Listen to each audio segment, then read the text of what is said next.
Welcome back, everyone, and I'm here again with Jeff Grant, SBR contributor, and today we're going to be looking at that college football game between SMU Mustangs and the Baylor Bears. First off, how you doing this morning, Jeff? Doing great, Dax. This is an in-state rivalry that's been dominated by one side, but I think I find an advantage potentially with the underdog. All right, now let's start talking about the Mustangs, and I think it's important to point out that they had a very disappointing 5-7 season last year.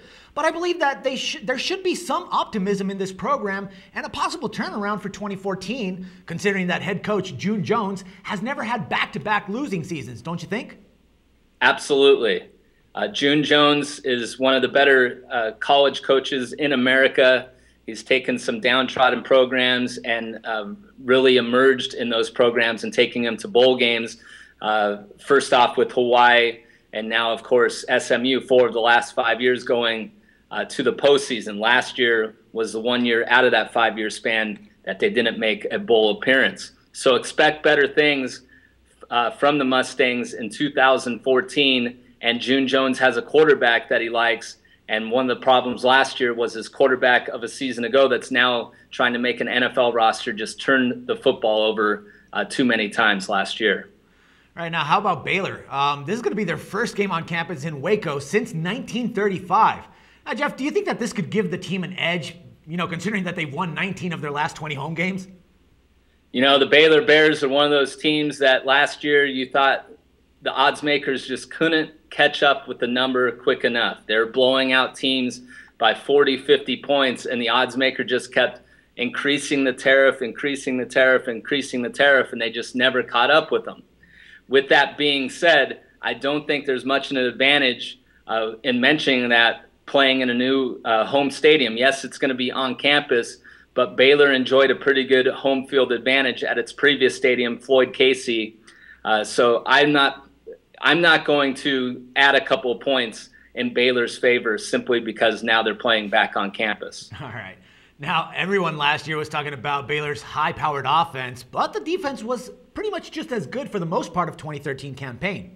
Now, Jeff, do you expect to see this type of balance on both sides of the ball this season again?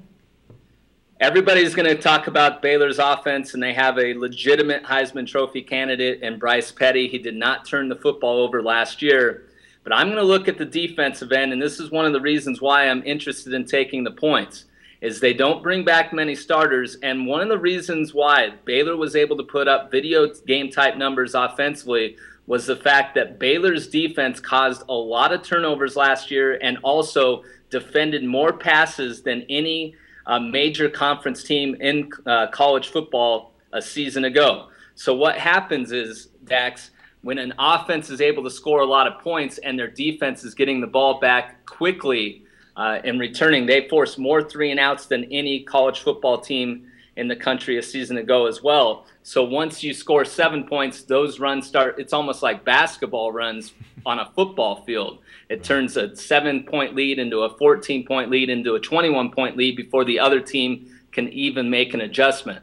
I think SMU is going to be able to consistently move the football because June Jones is a brilliant offensive mind and he has some talent on that side of the field. So when that happens, I think SMU will be able to stay within 14 to 21 points throughout this contest. So I'm guessing you're betting on SMU then, right?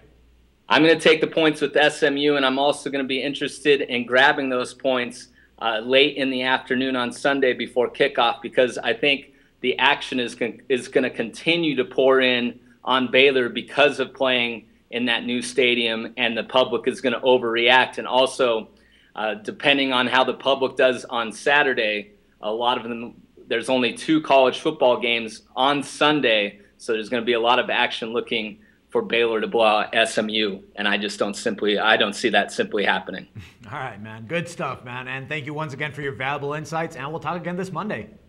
Thank you. And for sportsbookreview.com, this is Dax Floyd.